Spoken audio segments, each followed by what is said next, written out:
আসসালামু আলাইকুম, কেমন আছেন সবাই? আশা করি সবাই ভালো আছেন, সুস্থ আছেন। আজকে আপনাদের সামনে হাজির হয়েছি ফিলিপিনের ট্যুরিস্ট ভিসার ব্যাপার নিয়ে। ফিলিপিনের ট্যুরিস্ট ভিসা আসলে খুব সহজেই এখন বাংলাদেশিদের দিচ্ছে, যাদের ডকুমেন্টস প্রপারলি আছে এবং সঠিক ডকুমেন্টস দিতে পারবেন এবং যদি একটা এক্সপার্ট দিয়ে আপনি ভিসা প্রসেসিং করেন তাহলে আশা করি ভিসা দিয়ে দেবে।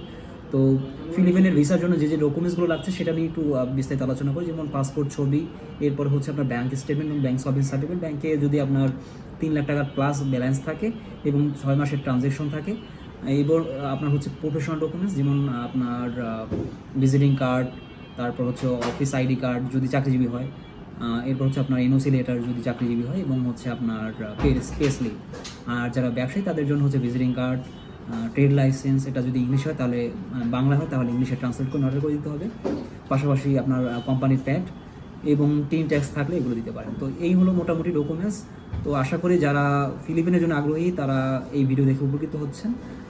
তো যারা আবেদন করবেন আজই দেরি না করে আমাদের সাথে যোগাযোগ করতে পারেন। তো আজকে এই পর্যন্তই, ভালো থাকুন, সুস্থ থাকুন, আল্লাহ হাফেজ।